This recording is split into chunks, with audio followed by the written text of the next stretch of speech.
Mateus 24, do verso 37 ao 39, Jesus fala como os dias de Noé seriam uma imagem daquilo que acontecerá no fim dos tempos. Assim como foi nos dias de Noé, assim também será a vinda do Filho do Homem. Ele conta como as pessoas conduziam sua vida diária, casando-se, dando-se em casamento, comendo e bebendo, e eles não estavam prestando atenção, e eles não sabiam que o dilúvio estava vindo, apesar dos 120 anos de pregação. E assim também será, ele diz, a vinda do Filho do Homem. A história está se repetindo. Eu estou certo de que o Senhor está olhando para nós do céu e Jesus disse, como foi nos dias de Noé, assim será nos dias do Filho do Homem. E estamos vendo isso no mundo hoje. A violência na terra, o egoísmo, a adoração do eu que existe lá fora. E eu acho que isso está quebrando o coração de Deus. Talvez a lição prática mais importante para tentar encontrar uma aplicação para os nossos dias de hoje seja: o que significa entrar na arca? Nós estamos vivendo na hora do juízo.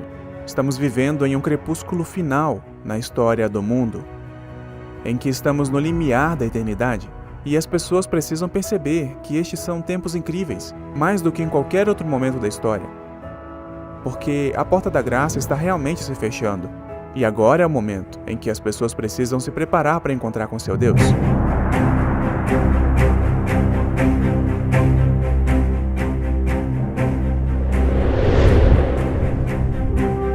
O que aconteceu antes do dilúvio vai acontecer de novo, logo antes da segunda vinda de Cristo.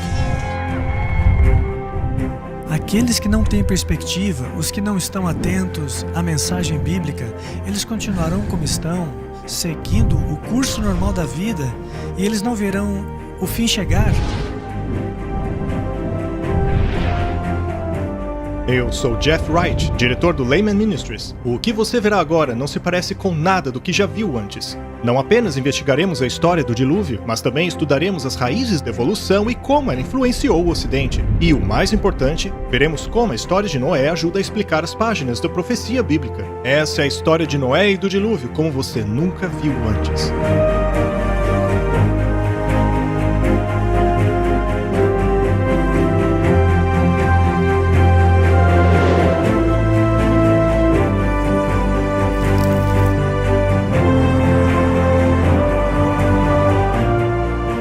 Muitos cristãos aguardam pela segunda vinda de Cristo e se perguntam o que acontecerá ao planeta Terra. É muito pertinente que estudemos a história de Noé e do dilúvio, pois essa história bíblica extraordinária nos revela mais a respeito do futuro do que pensamos. Na verdade, as evidências estão por toda parte.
Deus é amor.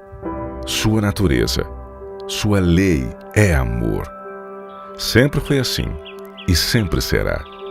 Cada parte da criação, desde o mais pequeno inseto que flutua debaixo de um raio de sol, até as grandes galáxias nos confins do espaço, tudo é a expressão de seu amor inescrutável.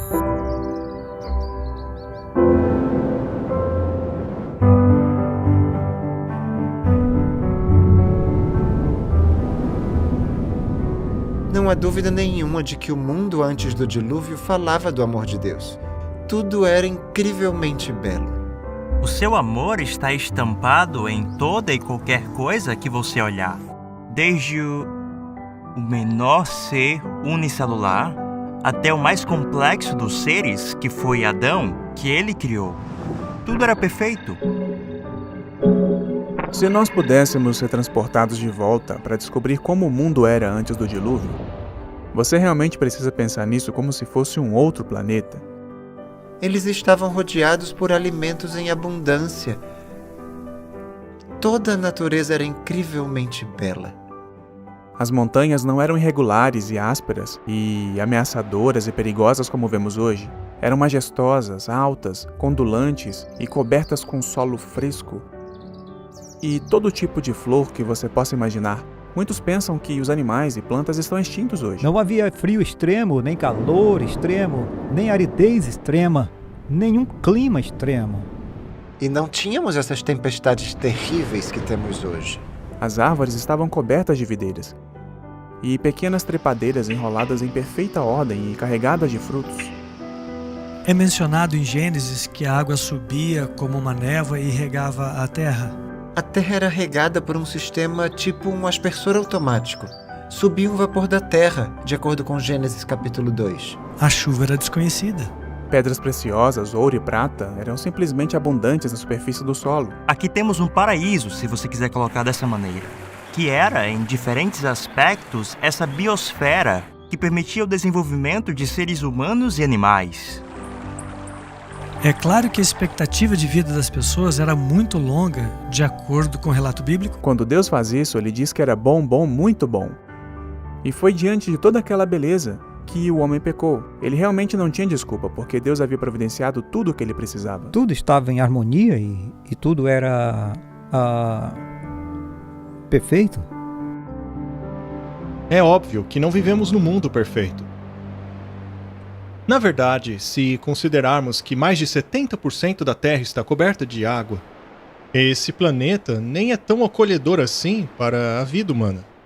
Além disso, há lugares frios, desertos, cordilheiras. Mas será que sempre foi assim? Ou aconteceu algo que mudou drasticamente a superfície da Terra? O dilúvio alterou completamente a geografia da Terra. Esses pequenos pedaços da natureza que são quebrados e que nos revelam o verdadeiro horror do pecado. E o que vemos em nosso mundo hoje é a consequência disso. O homem começou a tentar encontrar a felicidade por meio do egoísmo, da pecaminosidade e da maldade. Mas Deus é tão amoroso. Ele disse: ainda tem gente lá embaixo que eu posso salvar. Quero salvar o máximo de pessoas que eu puder. Eu vou adverti-los. Se eles ainda tiverem algum fio de qualidades redimíveis e se buscarem, eu salvarei. E então ele criou essa arca. Ele criou um veículo através do qual eles poderiam ser salvos. E Noé, um mensageiro através do qual eles poderiam aprender. Deus está nos avisando. Deus nos dá revelações proféticas para nos arrependermos. Ignorar seria desastroso, assim como foi para aqueles nos dias de Noé. Em muitos aspectos, a história de Noé e do dilúvio é uma demonstração literal das profecias de Apocalipse. Eu lhe convido agora a estudar as profecias de Apocalipse, regressando aos dias de Noé.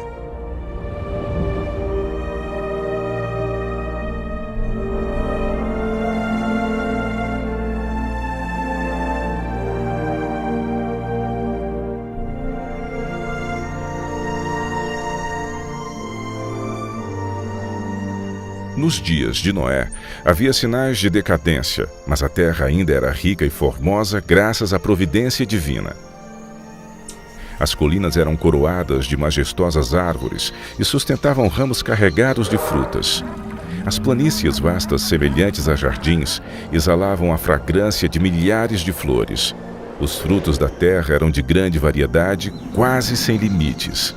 As árvores sobrepujavam em tamanho, beleza e proporção a qualquer uma que hoje exista. Sua madeira era fina e nobre, muito parecida com a pedra e quase tão durável como esta. O ouro, a prata e pedras preciosas existiam em abundância. A raça humana ainda conservava muito de seu vigor inicial. Apenas poucas gerações se passaram desde que Adão tivera acesso à árvore da vida. A existência do homem ainda se media por séculos.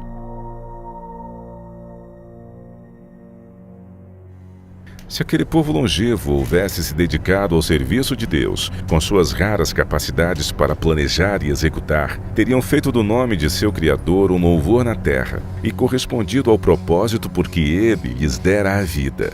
Eles, porém, não fizeram isto. Havia homens de grande estatura e famosos por sua sabedoria, habilidosos para imaginar as mais maravilhosas obras. Sua culpa, porém, ao dar rédeas soltas à iniquidade, estava em proporção com a sua perícia e habilidade mental. Deus dera aos antediluvianos muitas e riquíssimas dádivas, mas usaram a sua generosidade para se glorificarem e as tornaram em maldição, fixando suas afeições nos dons ao invés de no doador. Utilizavam o ouro, a prata, as pedras preciosas e as finas madeiras na construção de mansões para si, esforçando-se por sobrepujar uns aos outros no embelezamento de suas moradas com a mais habilidosa mão de obra. Procuravam apenas satisfazer os desejos de seu orgulhoso coração e se deleitavam em cenas de prazer e impiedade. Sem vontade de conhecer a Deus, logo negaram a sua existência. Adoravam a natureza ao invés do Deus da natureza. Exaltavam a inteligência humana, adoravam as obras de suas próprias mãos e ensinaram seus filhos a adorar imagens de escultura. Construíram altares para seus ídolos à sombra das majestosas árvores. Bosques extensos que conservavam a folhagem durante todo o ano eram dedicados ao culto de falsos deuses. Estes bosques estavam ligados a belos jardins, através de longas e sinuosas avenidas adornadas por árvores carregadas de fruta e de todo tipo de estátuas. Tudo fora planejado de forma a agradar os sentidos e fomentar os desejos pecaminosos do povo. Isso os induziu a participarem do culto idólatra. Os adoradores de falsos deuses dotaram suas divindades com atributos e paixões humanas, e assim sua norma de caráter se degradou à semelhança da humanidade pecadora. Viu o Senhor que a maldade do homem se multiplicara sobre a terra, e que toda a imaginação dos pensamentos de seu coração era só má continuamente. A terra corrompeu-se diante da face de Deus e encheu-se de violência. Deus deu ao homem os seus mandamentos como regra de vida, mas a sua lei era transgredida e todos os pecados imagináveis eram praticados. A maldade do homem era aberta e ousada, a justiça pisada no pó. Os gritos dos oprimidos chegavam até ao céu. O mundo ainda estava em sua infância, porém a maldade se tornou tão profunda e generalizada que Deus não mais podia suportar. Ele disse: destruirei de toda a face da terra o homem que criei. Declarou que seu espírito não contenderia para sempre com a raça decaída. Se não cessassem de poluir com seus pecados o mundo e seus ricos tesouros, ele os eliminaria de sua criação e destruiria as coisas com que tanto amor os havia abençoado. Acabaria com os animais do campo e a vegetação que fornecia tão abundante provisão de alimento, e transformaria a formosa terra em um vasto cenário de desolação e ruína.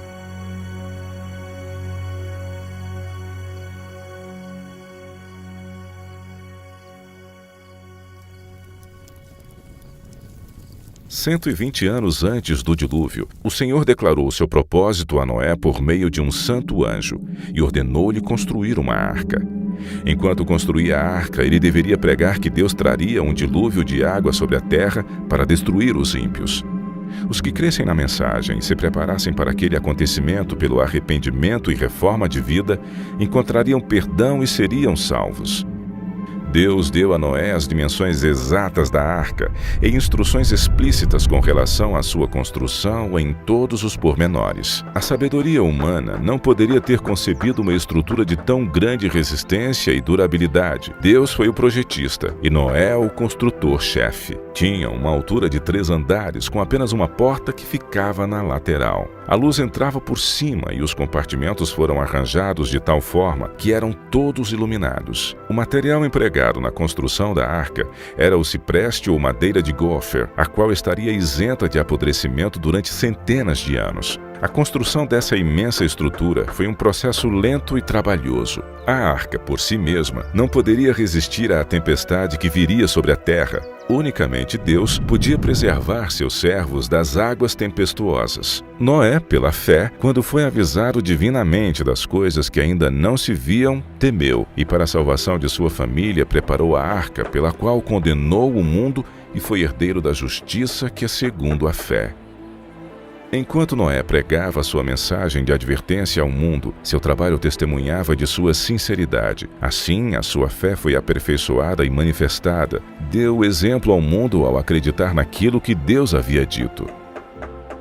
Tudo o que possuía, ele empregou na arca. Enquanto construía aquele imenso barco em terra seca, multidões de todos os lados vinham para assistirem à estranha cena e ouvirem as palavras fervorosas daquele pregador tão especial. Cada martelada desferida naquela arca era um testemunho para o povo. Ainda assim, não se arrependeram diante de Deus, não quiseram renunciar a seus pecados. Durante o tempo que se passou antes da chegada do dilúvio, a fé deles foi provada e não suportaram a prova. Vencidos pela incredulidade da maioria, voltaram-se aos seus companheiros anteriores, rejeitando a solene mensagem. Alguns ficaram profundamente convencidos e teriam atendido às palavras de aviso, mas tantos eram os que zombavam e ridicularizavam que acabaram participando do mesmo espírito. Nem todos os homens daquela geração eram idólatras no sentido mais amplo do termo. Muitos professavam adorar a Deus. Diziam que seus ídolos eram representações da divindade e que por meio deles o povo poderia obter uma concepção mais clara do ser divino. Esforçando-se para representarem a Deus por meio de objetos materiais, cegaram a mente ao poder e majestade do Criador. Deixaram de ver a santidade de seu caráter ou da natureza sagrada e imutável dos seus mandamentos. À medida que o pecado se generalizava, este parecia cada vez menos grave. E finalmente declararam que a lei divina não estava mais em vigor, que era contrário ao caráter de Deus castigar a transgressão, e acabaram negando que os seus juízos cairiam sobre a terra.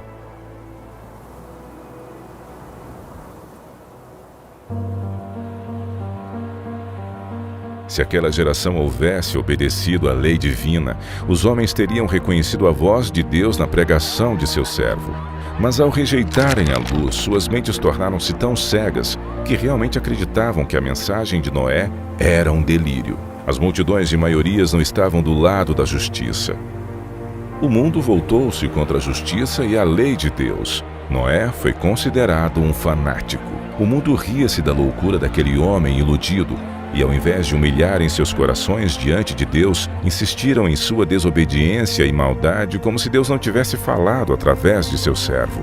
Noé permaneceu firme como uma rocha em meio à tempestade.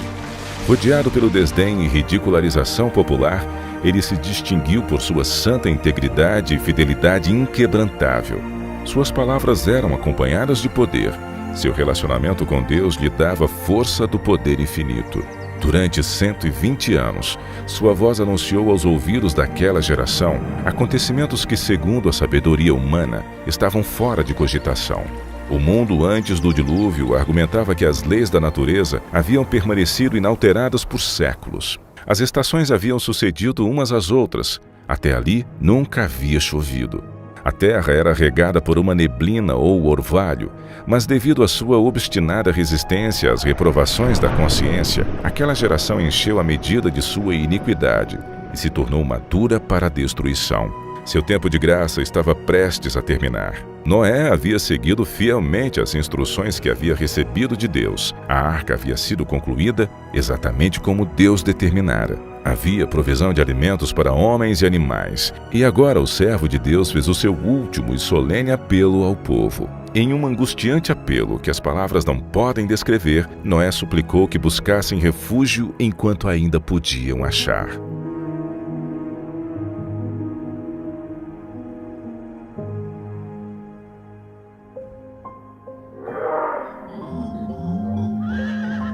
Animais de todos os tipos, desde os mais ferozes até os mais mansos, foram vistos vindo das montanhas e florestas, encaminhando-se silenciosamente para a arca. Ouviu-se então um ruído como um forte vento, e eis que surgiram aves de todos os lados e em tal quantidade, que chegaram a escurecer os céus e em perfeita ordem entraram na arca. Ao contrário daqueles animais, os homens não obedeceram a Deus. Guiados por anjos de 2 em 2, entraram na arca macho e fêmea, assim como Deus ordenara. Os animais limpos de 7 em 7, o mundo contemplava maravilhado. Alguns tiveram medo e chamaram seus filósofos para explicarem aquele estranho fenômeno. Ainda assim foi em vão, pois era um fenômeno que não podiam compreender. Deus ordenou a Noé: entra tu e toda a tua casa na arca, porque te achei justo diante de mim e desta geração. O mundo havia rechaçado as advertências de Noé, mas a sua influência e exemplo foi uma bênção para a sua família. Como recompensa de sua fidelidade e integridade, Deus salvou com Noé todos os membros de sua família.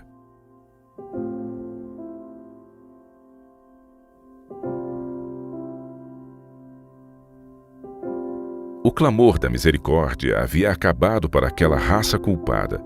Os animais do campo e as aves do céu haviam entrado em seu refúgio. Noé e sua família estavam dentro da arca. Depois o Senhor fechou a porta. Viu-se um lampejo de luz deslumbrante e uma nuvem de glória mais vívida que o relâmpago que desceu do céu e pairou diante da porta da arca. A porta maciça, que não poderia ser fechada pelos que estavam dentro, foi lentamente fechada por mãos invisíveis. Noé ficou do lado de dentro, enquanto aqueles que rejeitaram a misericórdia de Deus do lado de fora. O selo de Deus havia sido posto na porta. Deus a havia fechado e somente Deus poderia abri-la. Após 7 dias que Noé e sua família entraram na arca, não houve sinais da iminente tempestade. Mas, ao 8º dia, nuvens negras cobriram o céu. Ouviu-se o estampido do trovão e o lampejo do relâmpago. Logo passaram a cair grandes gotas de chuva. O mundo nunca havia testemunhado nada parecido, e o medo tomou conta do coração dos homens. Todos perguntavam em seus corações: teria Noé razão? Estará o mundo condenado à destruição? O céu se escurecia cada vez mais. A chuva tornava-se ainda mais intensa.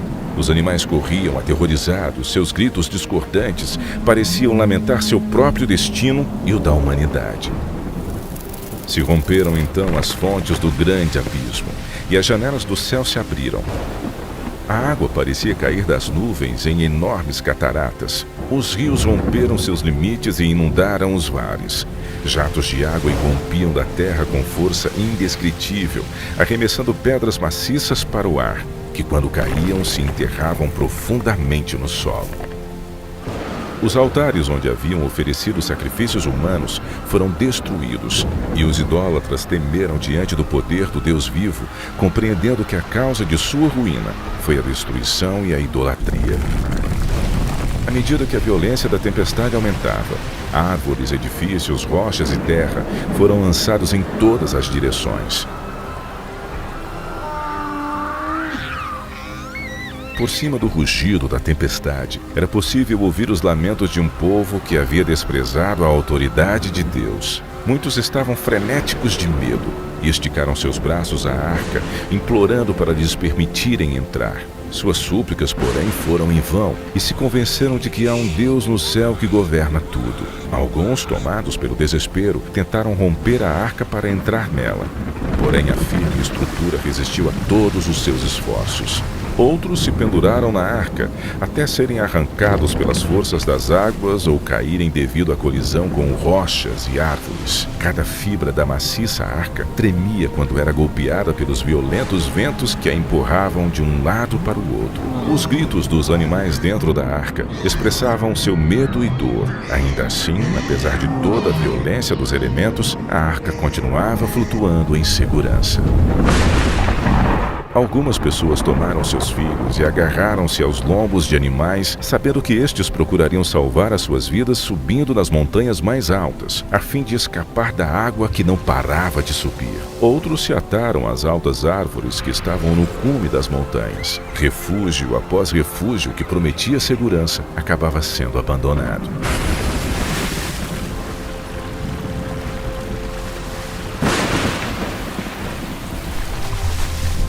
medida que as águas subiam mais e mais, as pessoas fugiam para as elevadas montanhas em busca de refúgio. Em muitos lugares, homens e animais disputavam o mesmo espaço, mas todos eram varridos pela fúria das águas. A partir dos picos mais altos, os homens contemplavam um enorme oceano sem praias.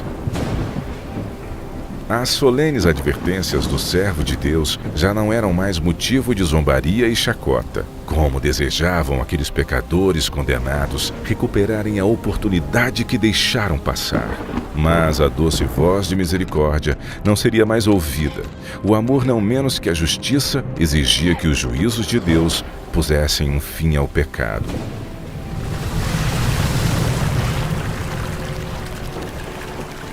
As águas vingadoras varreram o último refúgio. Aqueles que desprezaram a Deus morreram naquelas águas escuras. Pela palavra de Deus, aquele mundo pereceu coberto com as águas do dilúvio.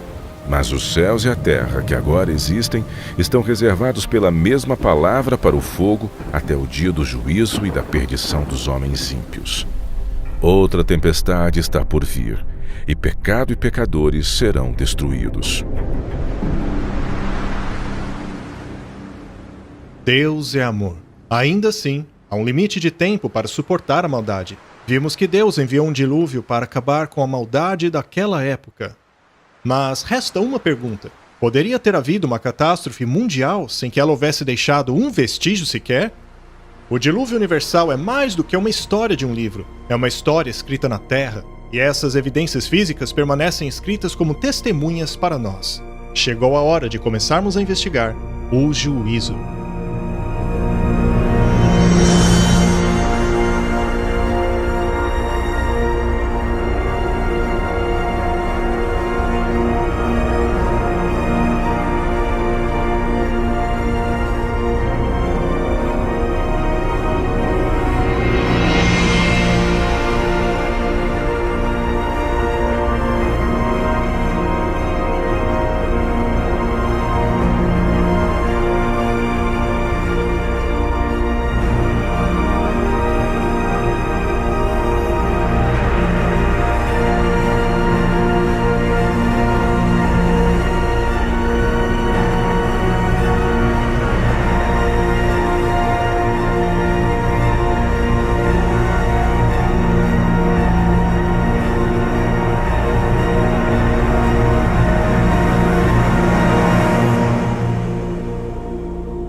Uma das características mais únicas e belas do Grand Canyon são as diferentes cores de seus estratos sedimentares.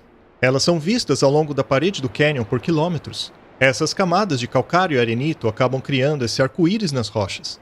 É essa característica do Grand Canyon que o torna tão belo de ser contemplado. E são justamente essas camadas que nos dão a maior pista de como o Grand Canyon foi formado. As camadas rochosas que vemos em todos os lugares da Terra geralmente estão em camadas.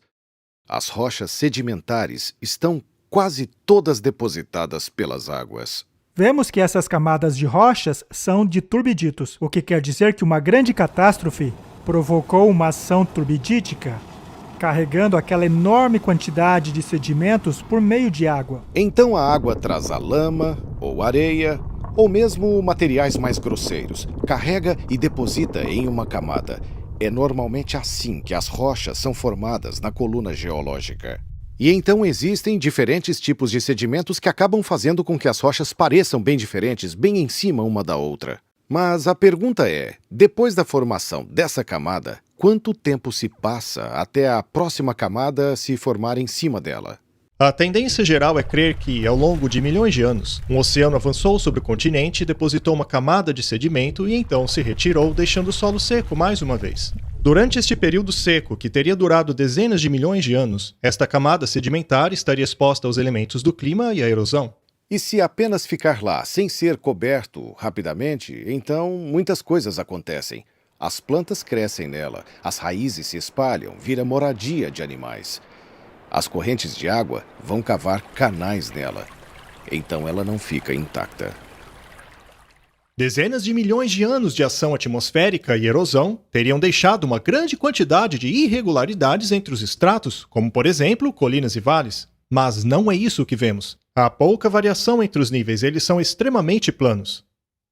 E esse período de tempo que supostamente ocorre entre duas camadas pode ser de 10 milhões de anos, pode ser de 15 milhões, pode ser de até 150 milhões de anos, como a gente vê numa certa parte do Grand Canyon, nos depósitos do Grand Canyon. Você espera tanta erosão, na verdade, tanta erosão, que todo o registro já deveria ter acabado há muito tempo atrás. A taxa média de erosão é de cerca de 61 milímetros a cada 1000 anos. Aplicando a taxa de erosão de 61 milímetros a cada 1000 anos, ao longo de um período de 150 milhões de anos, não deveríamos ter 90 metros de erosão, tampouco 900 metros de erosão, mas 9 quilômetros de erosão. Todos os sedimentos juntos que compõem os estratos do Grand Canyon deveriam ter suportado uma erosão 6 vezes maior. Mas o que vemos são estratos horizontais. Isso indica que foram depositados rapidamente em uma sequência muito veloz. Então, é realista achar que 150 milhões de anos se passaram e nada aconteceu com essa camada? Não foram erodidos grandes vales. Realmente não parece que houve esse tempo entre essas diferentes camadas. O clima está em constante mudança, e a superfície da Terra muda com ele. As tempestades, inundações, furacões, terremotos, vento e outros fatores transformam e esculpem a superfície de nosso planeta. Estes elementos sempre depositam novos sedimentos ou erodem o sedimento presente, fazendo com que a superfície se torne irregular. É o tempo que causa essa mudança. Assim, ao vermos que o ponto de contato entre essas camadas não apresentam sinais de erosão ou de deposição, não faz sentido a ideia de que milhões de anos se passaram sem que a superfície dessas camadas sofresse alteração. Estas são camadas turbidíticas, geralmente classificadas de grosso a fino, o que desafia princípios uniformitários. Tinha que ser uma deposição rápida. Quando você tem um intervalo de 100 milhões de anos, você tem algumas milhas de erosões. Ainda assim você olha para esse vão e ele é plano. Se tivesse demorado tanto tempo, você teria que ter erosões irregulares dentro desse vão. Então a característica erosiva está dizendo... Hey! Pouco tempo, pouquíssimo tempo. A planura das camadas e assim por diante nos fala de um passado inteiramente diferente. Esse é o tipo de dado que você esperaria do dilúvio de Gênesis. Não podemos ver a erosão de milhões de anos, porque estes nunca existiram. Isso é o que as rochas revelam. Mas a erosão não é a única coisa que falta. Também estão ausentes camadas inteiras de sedimento, que representam milhões de anos.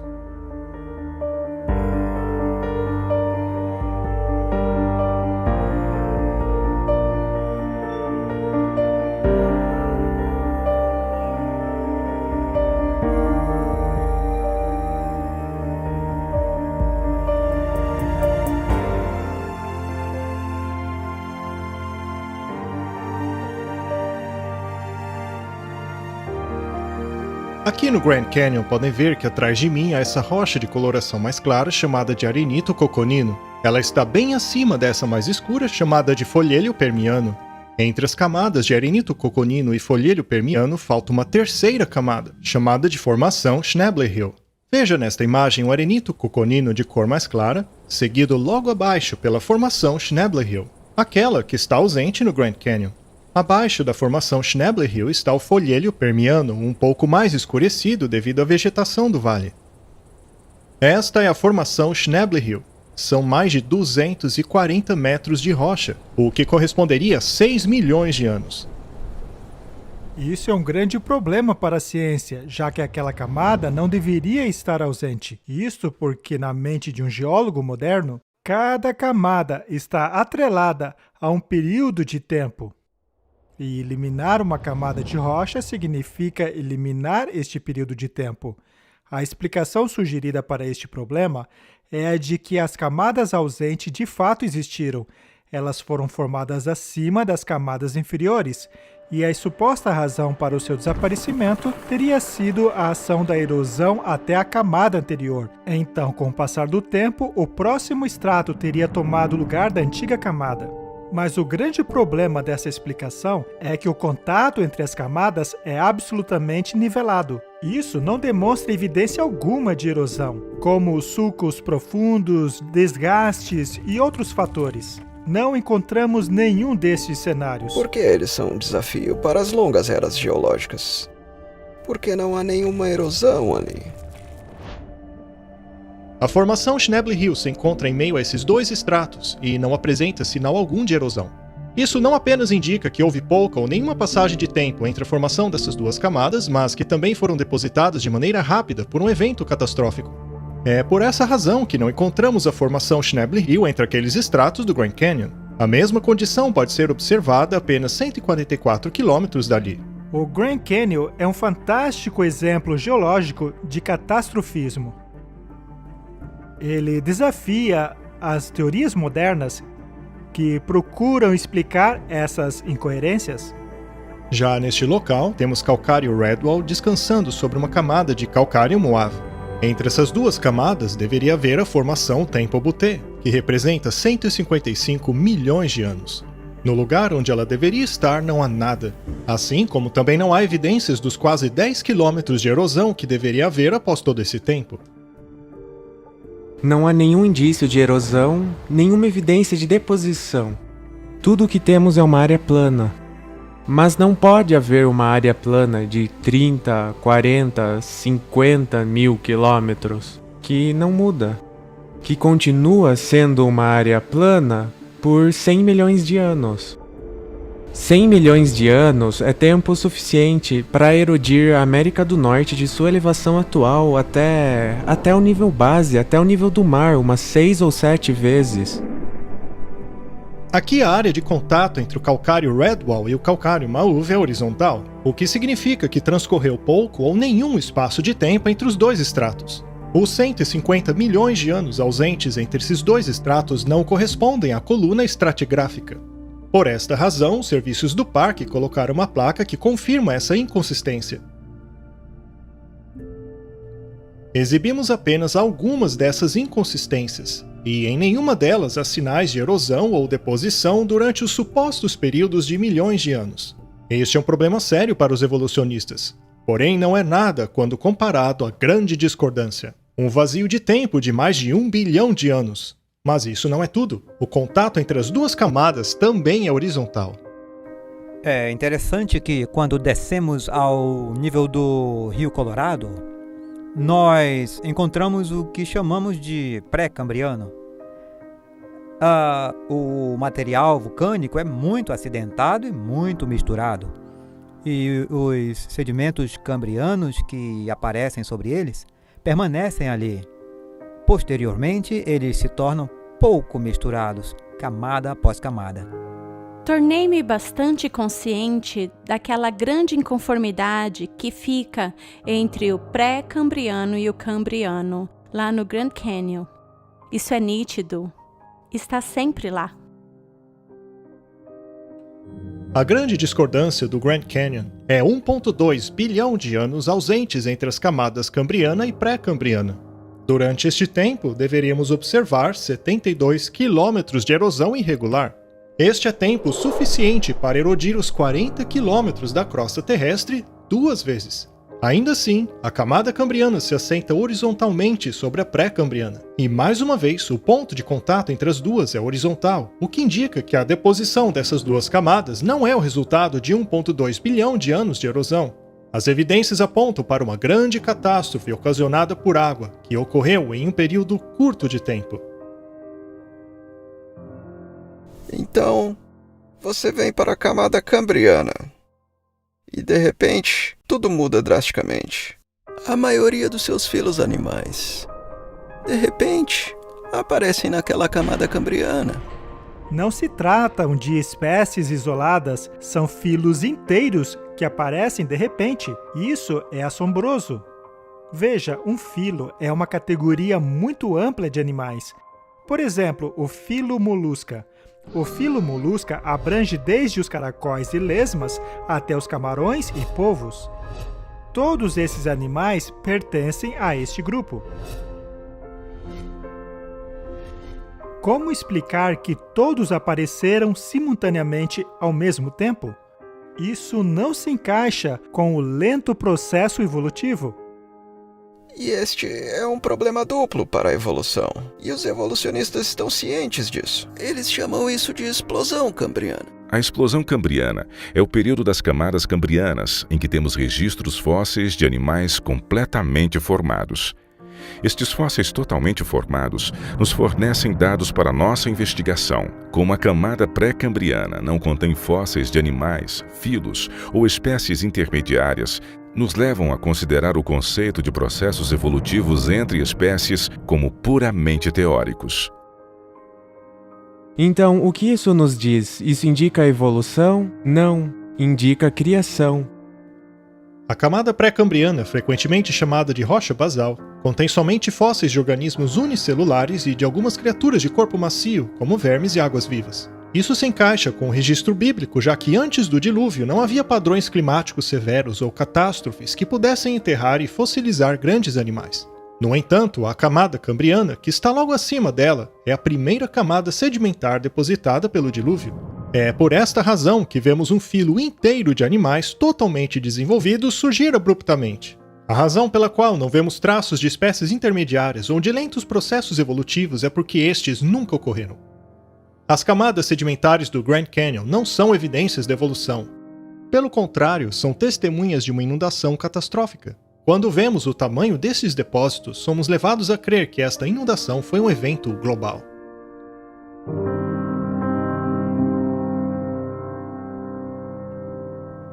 Quando olhamos para o Grand Canyon, é possível ver todas as camadas em sua lateral.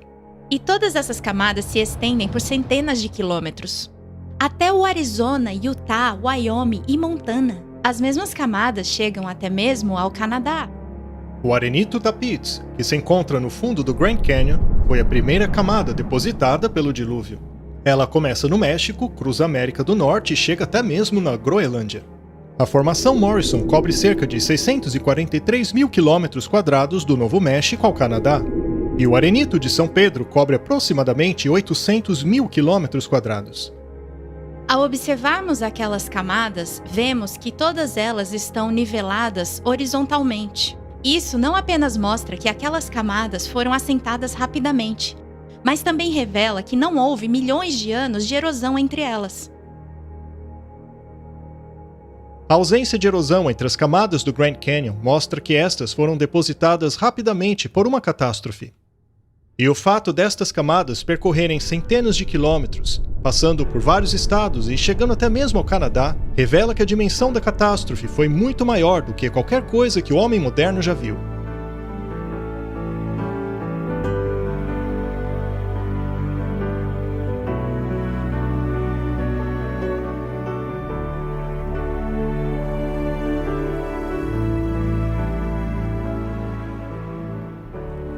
Em termos de evidências de inundação mundial, nós olhamos os sedimentos e, observando a estrutura dos sedimentos e os fósseis que são encontrados nos sedimentos e os que não, nós temos o que chamamos de coluna geológica. E encontramos o período cambriano, o ordoviciano, o siluriano, o devoniano, o carbonífero e o permiano. Essas são apenas algumas das principais estruturas que vemos. Podemos encontrá-las nos Estados Unidos, podemos percorrer a Europa e, adivinhe, encontramos as mesmas sequências. Vamos para a Ásia, encontramos as mesmas sequências. Vamos para a Austrália e encontramos as mesmas sequências. Encontramos não somente as mesmas sequências em estrutura e em conteúdo, mas também o conteúdo fóssil. Para mim, isso diz que algo tinha que acontecer no mundo inteiro. Se não simultaneamente, mas quase simultaneamente, para que todas as estruturas sedimentares pudessem desaparecer. Eu tento focar naquelas partes dos registros que nos deixam cientes dos aspectos globais do dilúvio. Por exemplo, o que chamamos do giz de Cretáceo, que são achados por todo o mundo. A camada de giz é depositada debaixo d'água. Ela é formada a partir dos esqueletos de carbonato de cálcio dos foraminíferos, que são organismos marinhos. E há uma enorme quantidade desses organismos. Esta camada de giz não está apenas entre os continentes, mas por todo o continente. Como explicar isso se ela é depositada apenas debaixo d'água? Isso nos leva a crer que todo o planeta esteve embaixo d'água ao mesmo tempo. Essas são evidências tão fortes que de fato houve um dilúvio universal, de que o indivíduo precisa de muita, mas muita imaginação para vê-las como uma série de avanços e retrocessos periódicos do mar. E esses são somente um dos tipos de depósitos que nos diz que tivemos alguma coisa acontecendo em uma escala mundial. Porque você tem o carvão em várias partes do mundo, todos no exato mesmo lugar e registro geológico. Descobriremos que eles estão assentados sobre uma camada de ferro com areia que chamamos de arenito glauconítico. E vamos encontrar o arenito glauconítico na Inglaterra. Podemos encontrar as mesmas estruturas aqui nos Estados Unidos, no Alabama e em toda aquela área. Podemos encontrá-las na Austrália. E adivinhe, todos eles estão assentados sobre o arenito glauconítico, todos têm os mesmos tipos de fósseis, todo o negócio está lá. Mas é uma evidência de que houve continuidade em todo o mundo. Eu estou aqui na margem sul do Grand Canyon, a 2.000 metros acima do nível do mar. Isto é o que chamamos de formação de calcário Kaibab. Esta rocha sedimentar é encontrada sobre todo o estado de Nevada, Utah e Arizona, chegando até mesmo na Califórnia. Ela está repleta de fósseis marinhos. E o fato de fósseis marinhos serem encontrados aqui indica que essa camada se formou rapidamente para que fosse possível o processo de fossilização. Existem certos tipos de formação de calcário. Há uma formação de calcário característica que você encontra no Grand Canyon e em outras áreas do Paleozoico. Você as encontra também na Europa, na Ásia e em outras partes do mundo. Então você encontra esses calcários muito típicos de serem globais em sua distribuição.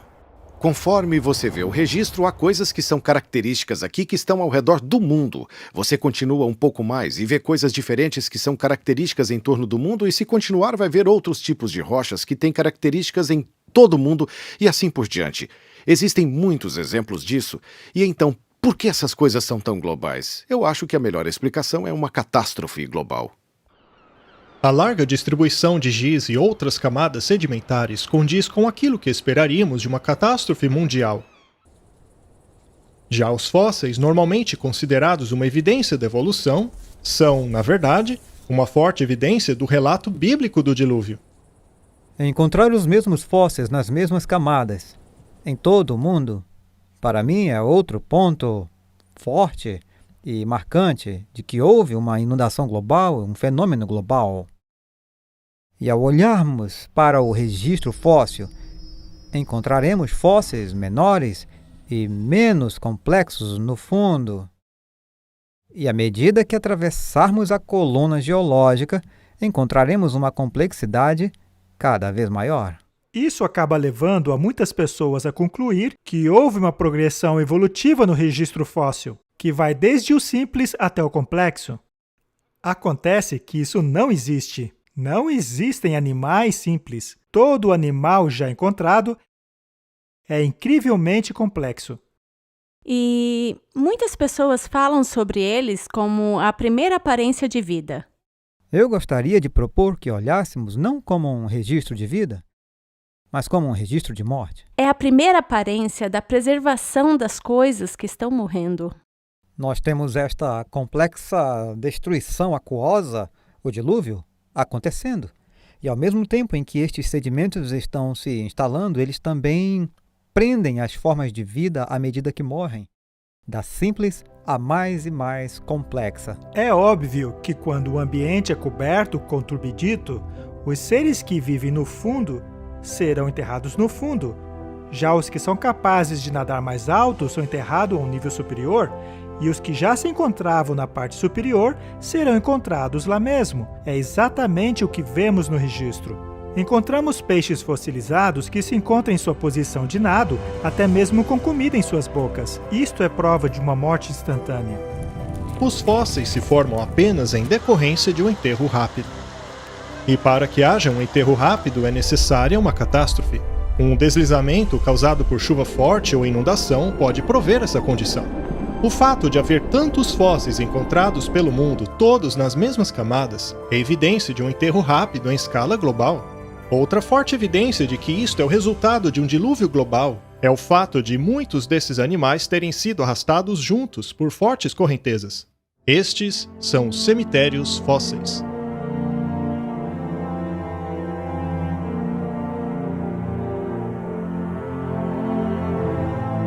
Cemitérios fósseis são algo que a maioria das pessoas não estão familiarizados. É a ideia de que você tem uma mortalidade em massa. Quer dizer, um número grande de animais foram destruídos e enterrados praticamente ao mesmo tempo. E provavelmente o mais popular desse tipo de fósseis é o dos dinossauros. Mas existem áreas de concentração que sempre me fez pensar. Vamos olhar como estão os sedimentos.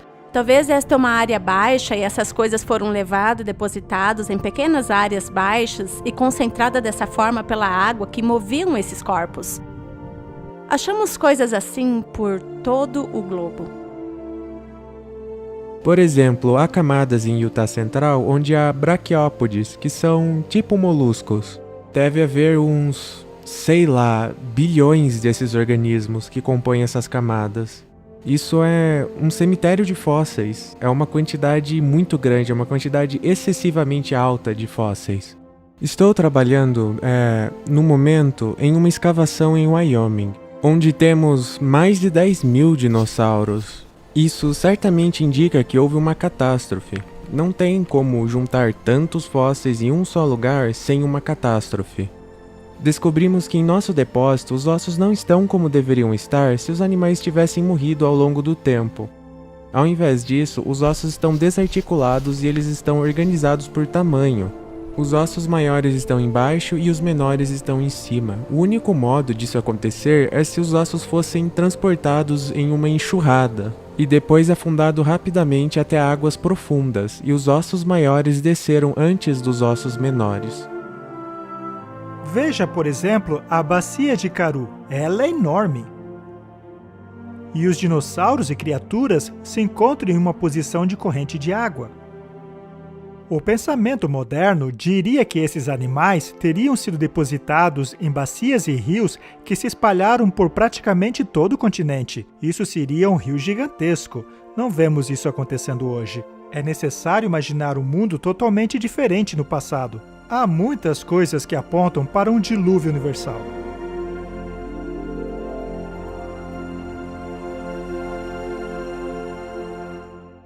As violentas forças do dilúvio arrastaram milhares de animais para grandes áreas onde foram fossilizados. No entanto, sob circunstâncias diferentes, alguns desses restos de animais se tornaram carvão. O carvão é uma massa de material vegetal que foi depositada numa unidade. Essa massa foi compactada e se transformou quimicamente em carvão. Depósitos de carvão podem ser muito extensos, eles podem ser muito grossos também, até 300 metros de espessura para uma camada individual. Nós o encontramos nessas costuras bem planas, que geralmente têm pontas e fundos muito acentuados, e assim por diante. O que normalmente não é a maneira como as plantas crescem. Isso parece transportado, obviamente, depositado pela água. Encontramos organismos marinhos em campos de carvão que são depósitos terrestres. Isso desmente qualquer história que contradiga o relato bíblico. Encontramos grandes quantidades de carvão. Temos carvão no Wyoming, temos milhões e milhões de toneladas de carvão na Austrália, temos milhões e milhões de toneladas de carvão na Europa. Voltando à Pensilvânia, temos todo esse tipo de material. Eles cobrem milhares de quilômetros quadrados e você encontra o mesmo tipo de depósitos de carvão no mesmo lugar, no registro geológico espalhado por toda a Europa, indo para a Rússia e assim por diante. A extensa distribuição desses depósitos de carvão é em escala mundial. Independentemente de sua localização, esses depósitos de carvão se encontram na mesma posição na coluna estratigráfica, demonstrando que foram depositados ao mesmo tempo. Portanto, seria lógico concluir que a formação desses depósitos de carvão são resultado de uma catástrofe causada por água, ocorrida em escala mundial e praticamente ao mesmo tempo. Estima-se que sejam necessários de 600 a 900 centímetros de vegetação para formar 30 centímetros de carvão. Alguns desses depósitos possuem mais de 30 metros de espessura, o que exigiria mais de 60 ou 90 metros de vegetação cobrindo uma área de muitos milhares de quilômetros quadrados. Quando os cientistas observam a quantidade de carvão existente na Terra, se dão conta que nem toda a vegetação existente no planeta seria capaz de formar essa quantidade de carvão. E é verdade. A diferença é que eles acreditam que todo esse carvão foi resultado de milhões de anos de acumulação. A Bíblia, por outro lado, diz que a Terra antes do dilúvio era um planeta verde exuberante.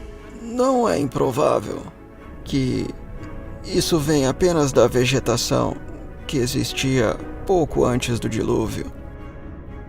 Muitos cientistas, por exemplo, acreditam que os céus em sua criação permitia a Terra estar um pouquinho abaixo de 2 atmosferas de pressão. E essas 2 atmosferas de pressão promoveria um crescimento significativo?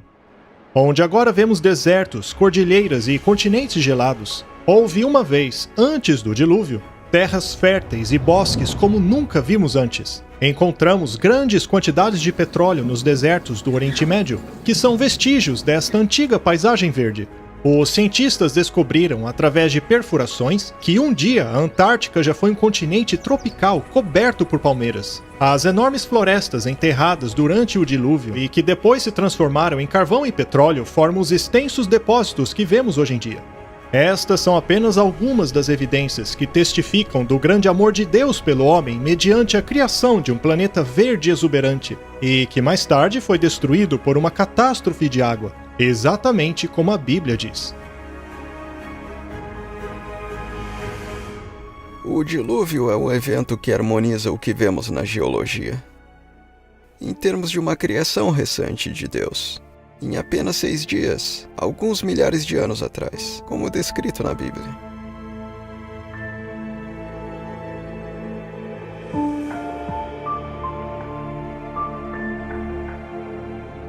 Existem tantas evidências que é impossível investigá-las todas em tão pouco tempo, mas basta observar o panorama para ver que a Terra fala por si mesma.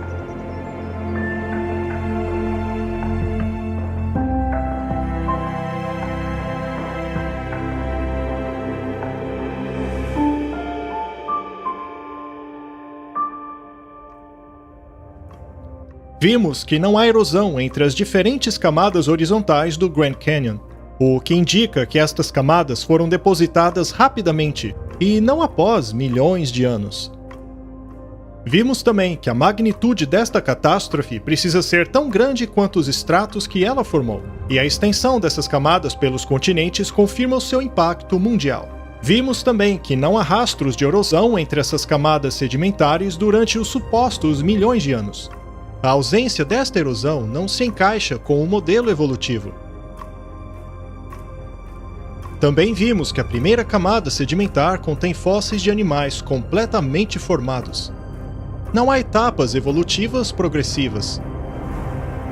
A existência de fósseis nessas camadas são a evidência de que esses animais foram enterrados rapidamente. Alguns peixes possuem até mesmo alimento em suas bocas. E os grandes cemitérios fósseis também são uma prova sólida de que milhares de animais mortos, como peixes, mamíferos e até aves, foram arrastados, enterrados e fossilizados juntos. Vimos também que os depósitos gigantescos de carvão e petróleo só poderiam ter sido criados através da compactação da vegetação de uma terra verde e exuberante que tenha sido destruída e enterrada. Vimos como a camada de giz do Cretáceo, formada pelo dilúvio, cobre todos os continentes, apontando para um desastre global. Quando consideramos todas essas evidências, vemos que a própria Terra revela que, em algum dia, ela foi destruída por uma catástrofe mundial causada por água.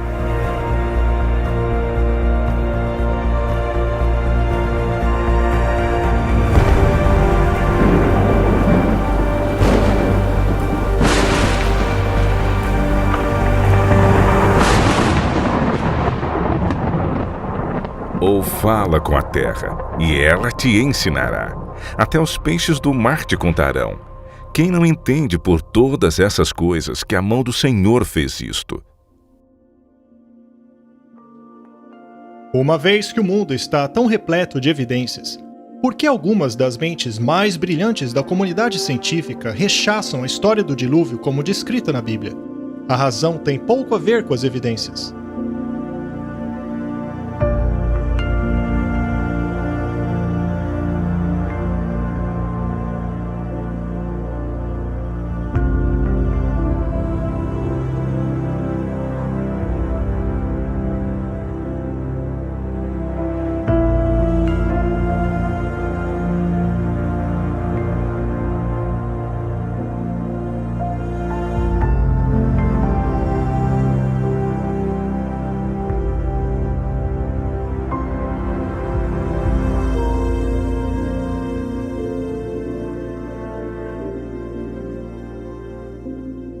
A Bíblia nos dá uma explicação da história, que a Terra e a vida foram criadas, tudo foi criado perfeito e então mudou por causa do pecado. Se isso for verdade, por que tantos cientistas se opõem totalmente a esse ponto de vista? O motivo tem mais a ver com visão de mundo do que com dados. Deixar as perspectivas religiosas. Fora disso não se resolve esse problema. O preconceito não é um problema religioso, mas humano.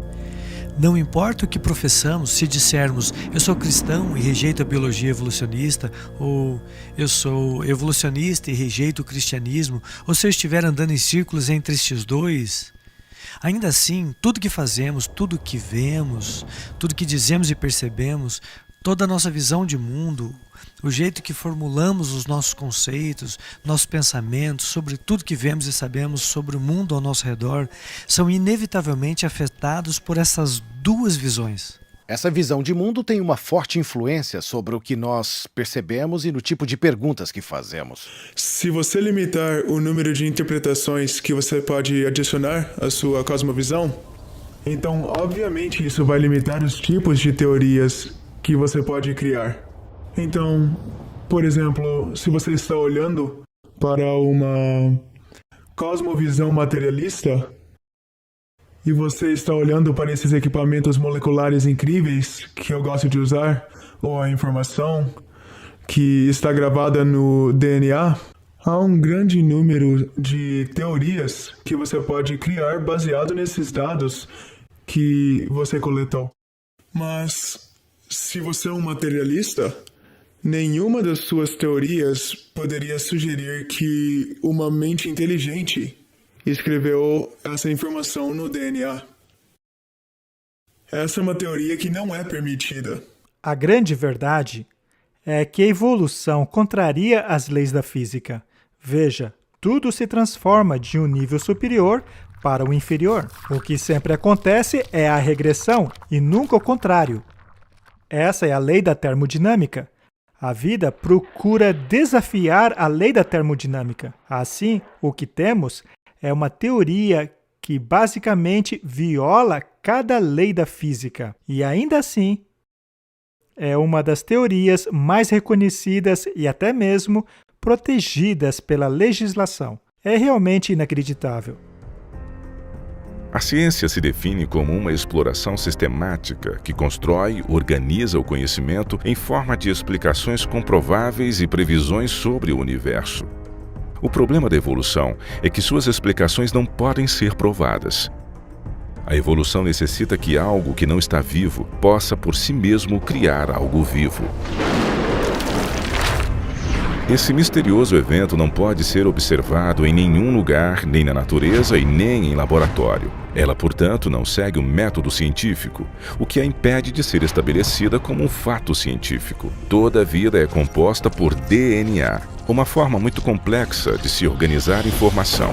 A razão pela qual os processos naturais não podem e nunca poderão produzir vida é porque os processos naturais não geram ou organizam informação. A organização requer inteligência. Onde vemos evidência de organização, vemos evidência de Deus. Portanto, a revelação mais suprema que o estudo da ciência e do mundo natural pode dar ao homem é o descobrimento da existência do sobrenatural. Apesar disso, o orgulho humano e sua insistência em ter o mundo sem Deus acaba influenciando os nossos tribunais e sistemas educacionais. A lei obriga que a evolução seja ensinada como um fato infalível. As pessoas me fazem perguntas sobre por que é que a ciência parece estar cada vez mais e mais confiante em seu compromisso com uma ex-origem completamente evolutiva da vida.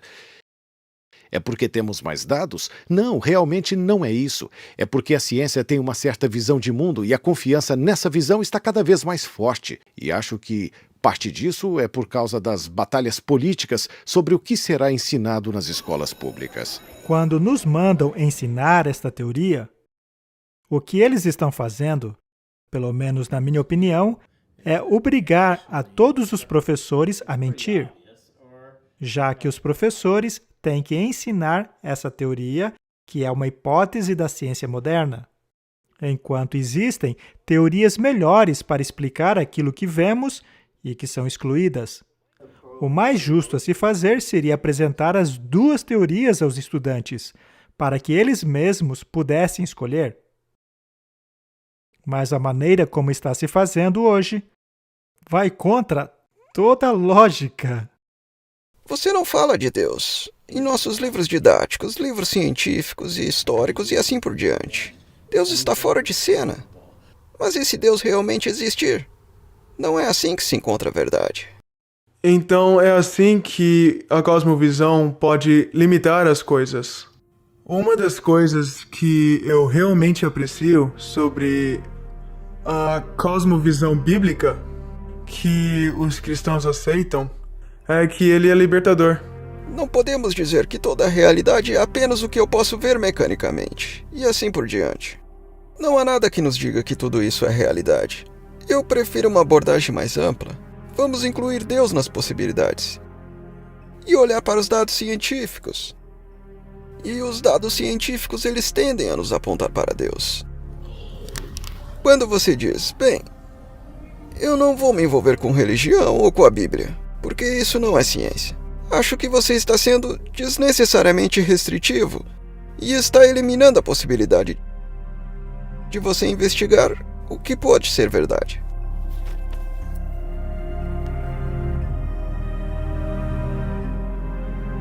Mas a ciência tem um certo apelo à independência da mente e do coração humano. A ciência é o reino do ser humano. Isso é o que temos feito, isso é o que sabemos. Enquanto que a religião, a fé e o cristianismo são o reino de Deus. Acredito que o maior empecilho de aceitar o relato bíblico são as consequências de aceitá-lo.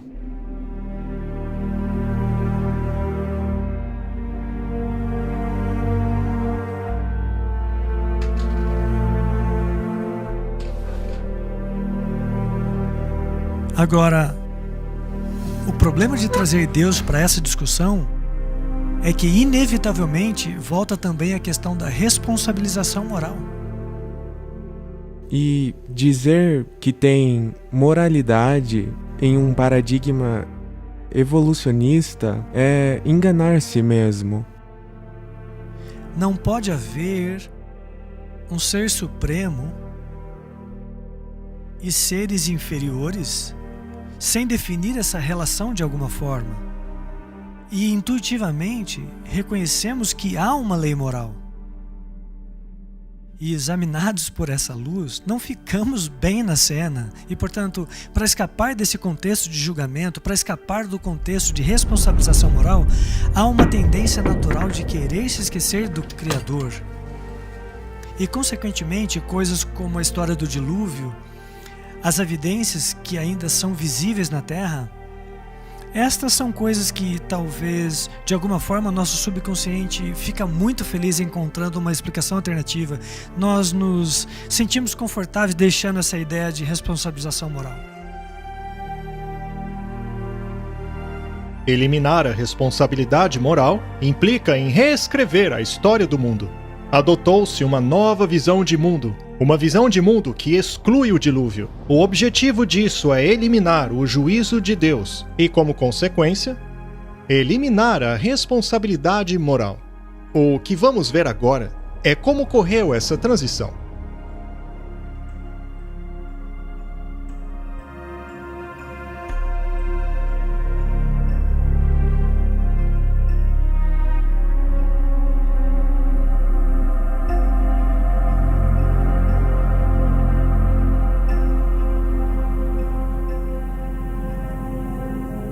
Se olharmos para a cultura popular de hoje, a história do dilúvio não é aquela normalmente aceita como literalmente verdadeira. Então fica fácil olhar para ela e dizer que ninguém acredita. Bem, isso meio que levanta a questão sobre o que se pensava nos milênios passados. E a resposta é: todo mundo acreditava. Na verdade, a história do dilúvio universal foi relatada vez após vez em culturas espalhadas ao redor do mundo. Cada cultura parece ter uma história sobre o dilúvio e todos tiraram algumas lições disso. As lições variam aqui e ali, mas eles acreditavam nela. Então por que não acreditamos mais? Os estudantes às vezes me perguntam como a ciência chegou a esse ponto de vista que eles têm agora, que nega milagres e é apaixonadamente relutante em aceitar a criação. E você tem que ir através da história para poder explicar isso. Nossa sociedade foi submetida a algo como uma colcha de retalhos de ideias intelectuais que foram organizadas para minar a história do dilúvio, a história do mundo e a história da criação.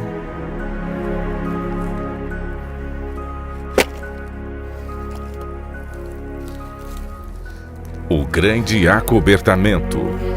Enterrando o juízo.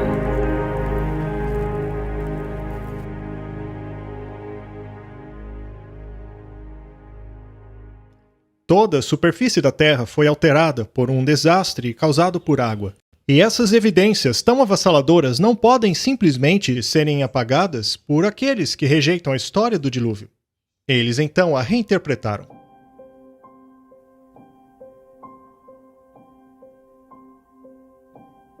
Alguns fatores na sociedade eram muito autocráticos, dogmáticos e perseguiam as pessoas, suprindo-as e dificultando muito a vida delas.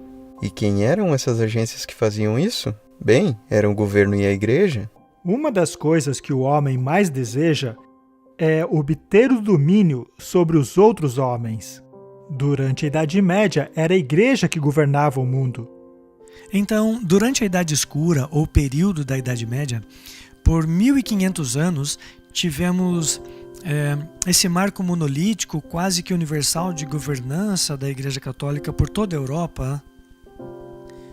Uma das arenas de combate no desenvolvimento da nova liberdade de pensamento, mesmo sob a influência da Igreja Católica nos últimos 1500 anos, com certeza era o campo da ciência. E as histórias desses cientistas são bastante conhecidas, desde Galileu a Newton, de Copérnico a Francis Bacon, que travaram conflito com a igreja. Provavelmente Galileu é um dos mais famosos. Ele promoveu o heliocentrismo, ou o Sol como centro, e todos os planetas girando ao redor, mas a igreja não gostou disso, por uma variedade de razões filosóficas. Manter a Terra no centro era filosoficamente importante. Essa era a marca da perfeição de Deus, e ter essa ideia circulando por aí, de que a Terra não está onde achávamos que ela estava e de que outros planetas não giravam em círculos perfeitos, isso não foi nada popular. Então Galileu foi chamado pela Santa Inquisição, foi preso, ameaçado com punição severa e possivelmente morte. Nós usamos essa história hoje, infelizmente, muitas vezes para criar esse antagonismo intransponível entre o cristianismo e a ciência. E isso não é o que deveríamos aprender dessa lição, porque quando olhamos para os ensinos da igreja na Idade Média, em muitos casos, não é o que a Bíblia diz. O mundo estava dominado por um pensamento religioso muito rígido. E qualquer coisa que saísse desse esquema tão rígido era visto como uma ameaça à verdade. Algo que era contrário a Deus, contrário à Bíblia.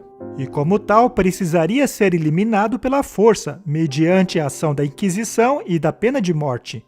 E chegou finalmente a um ponto na história onde as pessoas estavam cansadas disso. Elas estavam exaustas disso e a igreja estava perdendo sua credibilidade por causa disso. Por causa da forma como eles estavam tratando as pessoas. As pessoas estavam cansadas da forma que os governos haviam tratado elas. E isso ocasionou um movimento entre os estudiosos para se afastarem das autoridades e de quaisquer dessas agências autocráticas. O mundo via Deus como um Deus vingativo, que ficava à espreita, observando, só esperando alguém fazer alguma coisa de errado. E os reis governam não por amor, mas por ganância. Outros são controlados não por amor, mas por medo, incluindo a igreja. Percebendo o poder abusivo que prevaleceu por toda a Europa, eles totalmente rejeitaram a Igreja Católica, no qual, claro, na mente deles, significava rejeição total ao cristianismo. E isso abriu a porta para uma sociedade mais inclinada ao ateísmo. E, segundo a mentalidade do homem, quem era essa força restritiva?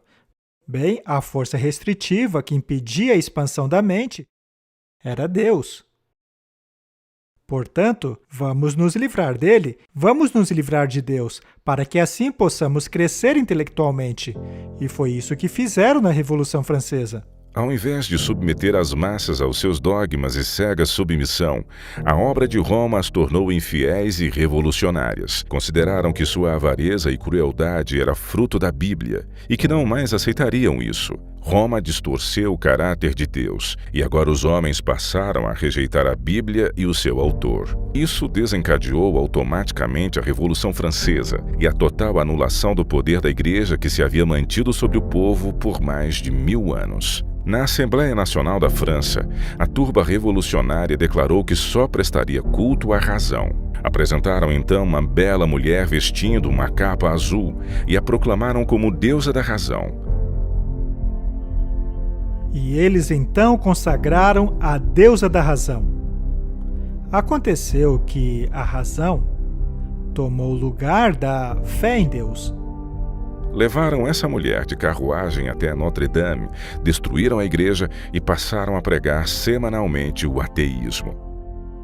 Os franceses reagiram aos séculos de perseguição por parte da Igreja Católica, estabelecendo uma nova forma de governo. No lugar de uma nação com uma visão de mundo cristã pervertida e dominada pela Igreja Católica, foi adotada pela sociedade uma visão de mundo ateísta desprovida de qualquer influência cristã. A isso chamamos iluminismo. Eles não queriam coisa alguma com Deus. Eles viram que Deus era tirânico. Pessoas eram forçadas a acreditar. Portanto, agora vamos retirar Deus da equação. O que aconteceu na Revolução Francesa foi o seguinte: passamos de um mundo centrado em Deus para um mundo centrado na razão. O ateísmo surgiu, você sabe, tremendamente na França. Veja o que aconteceu na França. A Bíblia foi queimada, foi destruída. E chamam a isso de Era do Iluminismo. Portanto, vemos essa ideia de iluminismo retirando totalmente Deus do quadro. Dentre todos os segmentos da sociedade francesa, foram os padres católicos que sofreram a maior taxa de mortalidade per capita. Havia muita animosidade e eles descontaram seu ódio na igreja. E na maioria dos casos, eles descontaram também no cristianismo. Reforçando-se para defender a ciência e a razão como os novos ideais da sociedade, as ações das correntes ateias focaram em descristianizar a França, um período que ficou conhecido como Reinado do Terror. Capturou-se e executou-se os sacerdotes, as igrejas e monumentos religiosos foram vandalizados ou mesmo destruídos. A palavra santo foi removida da sinalização das ruas, o culto a Deus foi proibido. A Bíblia passou a ser queimada publicamente, enquanto os franceses gritavam: "Esmague o miserável", referindo-se a Cristo e ao que sua igreja representa. Muitos foram assassinados enquanto estavam de joelhos orando, e seus corpos eram abandonados lá mesmo, no local de adoração. Nos bosques aonde se reuniam os cristãos, eram pendurados cadáveres e corpos eram espalhados pelo chão. Tudo isso foi o resultado do movimento ateu chamado de Iluminismo. O movimento que pretendia acabar com a tortura e matança da Igreja Católica agora cometia os mesmos crimes. Os eventos culminantes oriundos do Iluminismo, que deram base à Revolução Francesa, pareciam indicar a morte do cristianismo. tudo aconteceu como queria Satanás. Sua política é o engano, e seu propósito é trazer ao homem dor e miséria. É desfigurar a obra de Deus, impedir os planos divinos de benevolência e amor e assim causar dor ao céu. Desta maneira, através das artes do engano, ele leva o homem a culpar a Deus como se toda essa miséria fosse resultado do plano do Criador. Quando o povo descobriu que o romanismo era um engano, Satanás os levou a crer que a religião é enganosa e a Bíblia uma fábula. O papado parecia que ia morrer. A sociedade se libertou e passou a considerar alternativas diferentes. Essa era do iluminismo, esse pensamento livre, na verdade foi o início do que eu chamaria de ciência moderna.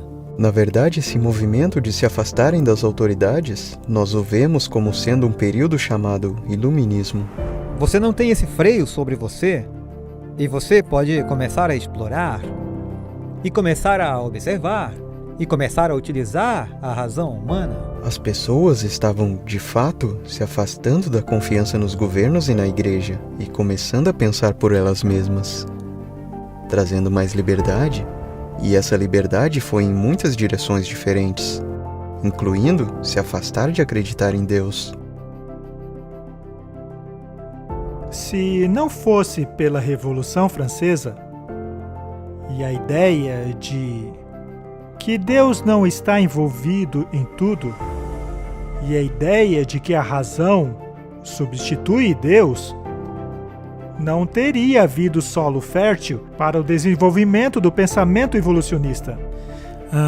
A nova geração, por assim dizer, de estudiosos da ciência da Terra, dentre os mais notáveis Lyell e Darwin, apareceram por volta de 1800. Charles Lyell foi um geólogo que introduziu pela primeira vez o conceito de que havia grandes períodos de tempo no desenvolvimento de características geológicas. E mais tarde ele escreveu a sua obra chamada Os Princípios da Geologia. Este período geológico exposto por Lyell em seu livro é conhecido como uniformitarismo.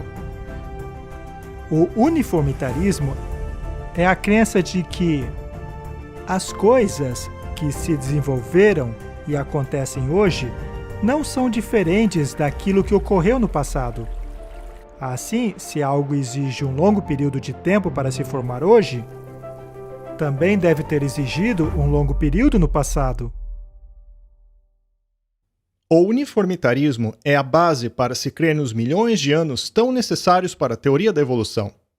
A aceitação generalizada do princípio uniformitarista é um dos principais motivos, como previsto pela Bíblia, que faria as pessoas do tempo do fim negarem tanto a criação como o dilúvio. Nos últimos dias, surgirão escarnecedores caminhando após a sua própria concupiscência. Eles dirão: onde está a promessa da sua vinda? Desde que os nossos pais dormiram, tudo continua como era desde o princípio da criação. É por isso que o uniformitarismo ensina que todas as coisas têm seguido no mesmo ritmo desde o princípio.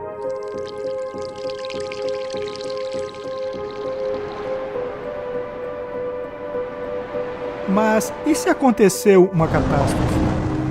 E se houve uma enorme tempestade e todo o material que, segundo o uniformitarismo, desapareceria eventualmente, sumisse de repente?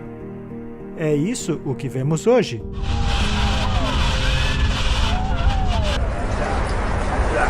A percepção de que tudo tem sido o mesmo desde o início da criação é uma filosofia que, como Deus advertiu, caracterizaria a mentalidade dos últimos dias. Somos advertidos de que essa mentalidade faria as pessoas negarem deliberadamente que o mundo já fora destruído pela água. A profecia diz que eles ignorariam voluntariamente, o que significa que rejeitariam todas as evidências do dilúvio. E é precisamente assim que Charles Lyell descreveu o seu ponto de vista. Quando Lyell escreveu a respeito dos fósseis, ele disse: "Não podemos explicar a sua posição atual com um dilúvio universal. Eu tenho abominação pelos acadêmicos mais eruditos. Estes sistemas têm o ar como alicerce, não se sustentam sem milagres." Como naturalista, Charles Lyell rechaçava todos os milagres como forma de explicação. Mas não foram suas observações científicas que o levaram a essa conclusão, mas o comprometimento com a sua própria visão de mundo. Ele deixou claro seu preconceito contra a história bíblica do dilúvio em uma carta que diz assim: as eras geológicas libertarão a ciência de Moisés. Essas ideias foram passadas de Charles Lyell para um jovem estudante chamado Charles Darwin. Quando Charles Darwin foi comissionado para viajar no navio Beagle, um dos livros que ele levou consigo foi o livro de Charles Lyell, O Princípio da Geologia, e lá estava ele, lendo aquela informação ao chegar nas Ilhas Galápagos. E então ele vê aqueles tentilhões. Aqueles tentilhões eram tão variados que lhe veio à mente a ideia de que aqueles tentilhões, obviamente, evoluíram de um parque e chegou àquelas ilhas. Então todas aquelas variedades chegaram a evoluir a partir daquele momento. Ele naturalmente pensou que esse processo deve ter levado algum tempo. E foi aí que as ideias de Lyell se encaixaram. Ele então concluiu o seguinte: se essa variedade que eu vejo aqui se desenvolveu através do tempo e da seleção natural, então Deus não criou nada. Darwin utilizou as ideias de Lyell sobre as eras geológicas e as aplicou à biologia. Desta maneira, ele deu à evolução algo de que ela precisava, um mecanismo científico sobre o qual operar. Darwin apareceu com essa nova teoria, a seleção natural, e essa foi a prova supostamente infalível. Foi isso que deu credibilidade. Agora sim encontramos um mecanismo responsável por essas mudanças no transcorrer de longos períodos de tempo. Mais adiante, Darwin se tornou um amigo próximo de Lyell. Alguns dizem que ele foi a pessoa que mais influenciou a vida de Darwin. Darwin, comentando a respeito da opinião de Lyell sobre o dilúvio, disse: Lyell está convencido de haver abalado a fé no dilúvio sem ter proferido sequer uma palavra contra a Bíblia. Ele não teria obtido tanto sucesso se tivesse agido de forma diferente. Em meados do século XIX, as coisas começaram a mudar. No final daquele século, a comunidade científica começou a excluir Deus de suas interpretações. E agora, Deus foi totalmente expulso das explicações na comunidade científica. Assim cheguei a esta conclusão, que Deus fez os homens justos, mas foram atrás de muitas invenções. A teoria da evolução converteu-se no fundamento de nossa sociedade por todo o mundo, e os resultados catastróficos dessa crença podem ser vistos por toda parte na negação da responsabilidade moral, na negação de Deus e também do dilúvio. A evolução, mais do que qualquer outra crença, tem levado a sociedade a um nível de maldade tal qual era nos dias de Noé. E viu Jeová que a maldade do homem era grande sobre a terra, e que toda a imaginação dos pensamentos de seu coração eram continuamente maus. O Senhor definiu os pensamentos dos dias de Noé como maus. Isso também se aplica a nós quando consideramos o que a Bíblia tem a dizer sobre os pensamentos dos perversos. O perverso, por causa de seu orgulho, não busca Deus. Deus não está em nenhum de seus pensamentos. Quando a Bíblia diz que não há lugar para Deus em seus pensamentos, o que ela quer dizer é que Deus está totalmente ausente de sua mente. Nos dias de Noé havia muita maldade sobre a terra. Era uma sociedade sem Deus que não o buscava. Assim se cumpre a profecia de Jesus que disse: tal como foi nos dias de Noé, também será quando o Filho do Homem se manifestar.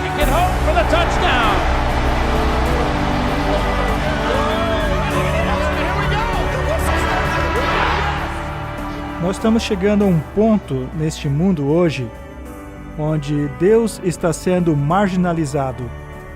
Mesmo nos sistemas políticos e leis que estão sendo feitas para todas as intenções e propósitos, leis que estão sendo escritas fora da existência e fora do psiquismo humano. Então estamos no mesmo ponto hoje. Algumas das coisas que estavam acontecendo antes do dilúvio, em particular, a Bíblia nos diz que a terra estava cheia de violência e as pessoas evidentemente não eram apenas culpadas de cometer violência. Parece que elas se divertiam com a violência, o que é algo que está acontecendo no mundo hoje. E muitas pessoas sofisticadas e gentis ficariam chocadas com a ideia de serem culpadas de assassinato, mas elas não pensam duas vezes antes de se entreter vendo outras pessoas cometendo assassinato. A mesma coisa com a lei do adultério, pessoas que dizem, eu nunca cometeria adultério, mas se divertem assistindo. E a Bíblia fala que não são apenas aqueles que fazem tais coisas, mas também aqueles que consentem aos que as fazem. A mentalidade que diz faça o que você quiser é o que temos conosco hoje. A perda da confiança na palavra de Deus começou no fim do século XVIII, no começo dos anos 1800. O aumento do evolucionismo tirou a noção das pessoas de que Deus é nosso Criador, de que temos um Criador, que temos um Deus pessoal e que há um julgamento. E se você crê em evolução, é absurdo crer num juízo. Mas se não acreditamos que Deus provocou o dilúvio no princípio, por que eu vou acreditar que ele vai destruir o mundo pelo fogo?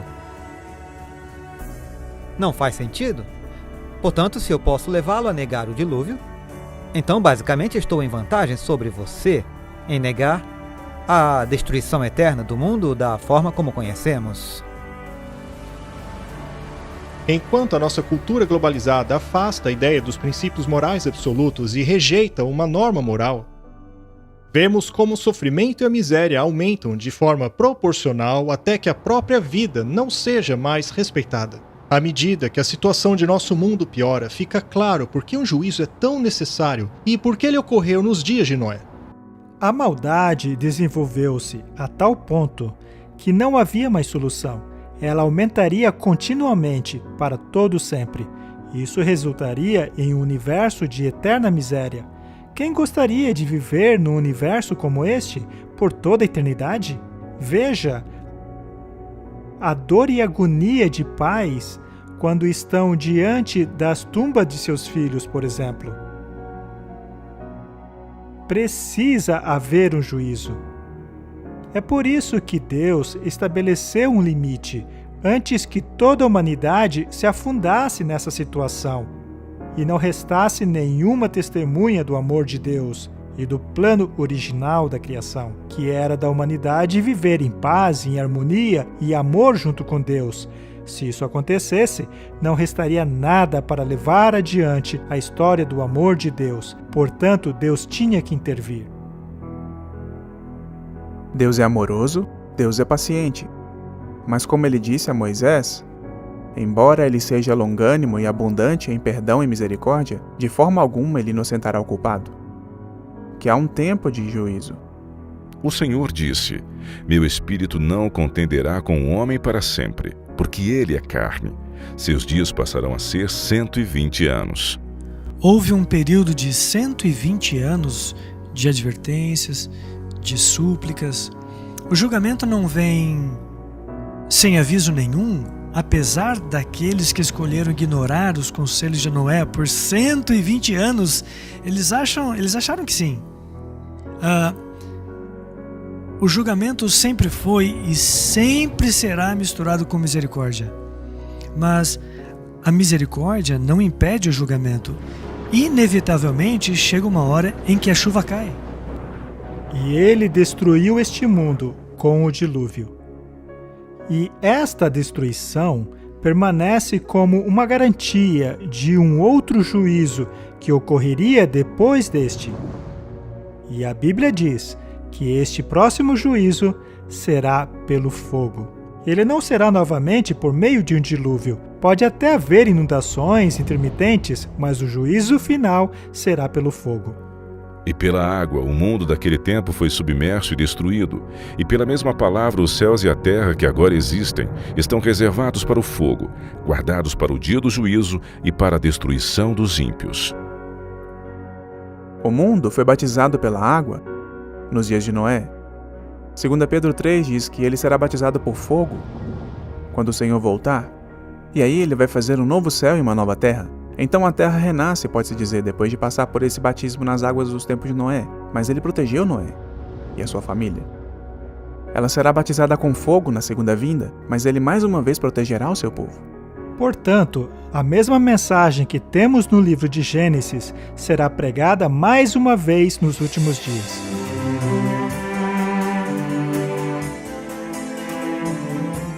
O fim dos tempos dos dias de Noé se repetirá, e as rochas e fósseis da terra são testemunhas disso. Assim como foi na história de Gênesis, o registro da própria terra serve como uma profecia que nos adverte que outro juízo está chegando. Mas quando? No tempo do fim, o homem recebe 3 avisos logo antes da segunda vinda de Cristo. Tais advertências são dadas por 3 anjos e são conhecidas como as 3 mensagens angélicas. Quando a mensagem de juízo foi dada nos dias de Noé, se deu o primeiro juízo da terra. E agora, no tempo do fim, a mensagem do primeiro anjo ecoa a advertência de Noé dizendo: chegou a hora do seu juízo. No segundo episódio de Os Dias de Noé, investigaremos essas mensagens e descobriremos em que ano começou esse juízo e quando começarão os dias de Noé para a última geração.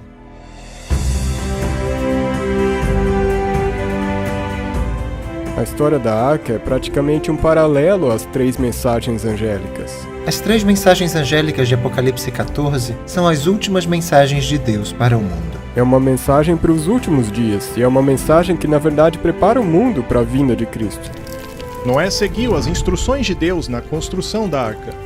Veremos como as mensagens dos 3 anjos apontam para uma antiga estrutura projetada por Deus, que revela as instruções a serem seguidas pelo povo de Deus como preparação para o tempo do fim. A mensagem do primeiro anjo nos aponta a verdade, a mensagem do segundo anjo nos aponta a contrafação, e a mensagem do terceiro anjo diz: escolha. E Noé convidou o povo a uma escolha, sabe? Escolham. Façam a sua decisão, mas saibam que essa decisão é definitiva. Está chegando a hora do juízo. As pessoas estão sendo avisadas com antecedência porque Deus ama o homem e quer salvá-lo. E Deus mais uma vez verá a maldade humana e dirá que os pensamentos do seu coração e mente são continuamente maldosos e mais uma vez trará juízo. Portanto, é uma mensagem de advertência, é uma mensagem de amor, mas é também uma mensagem de que há um juízo iminente.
Quando eu entrei em contato com as verdades bíblicas, eu entrei em contato com uma escolha.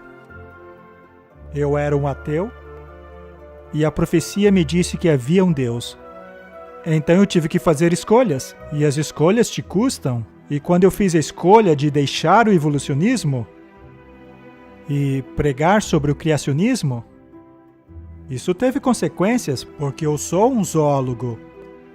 E eu estava em uma universidade secular, no departamento de zoologia. Então, a consequência foi que eu tive que sair, não mais disposto a me comprometer com aquilo que eu não acreditava por questões financeiras. Sabe, existem algumas coisas encorajadoras e sóbrias na história do dilúvio para mim. Uma é que você não pode esperar até que a mensagem se torne popular. Se for verdade, você tem que abraçá-la, não importa o que o resto do mundo faça. Alguém uma vez disse que uma ideia idiota ainda é uma ideia idiota, mesmo que 1 milhão de pessoas criem nela. E, embora Noé fosse minoria, está claro hoje que ele estava certo. E Deus está procurando pessoas que se levantem, mesmo que a verdade não seja popular. Minha fé cristã não depende do meu entendimento da ciência. Mas ainda fica a pergunta: se Deus é o autor tanto da ciência como da fé, não deveriam os relatos da Bíblia e da ciência coincidirem um com o outro? Acredito que podemos praticar ciência e fazer descobertas novas sobre o mundo ao nosso redor utilizando a Bíblia como princípio. Claro, isso me encorajou. Isso certamente me fez confiar na palavra de Deus. E por isso eu sou grato.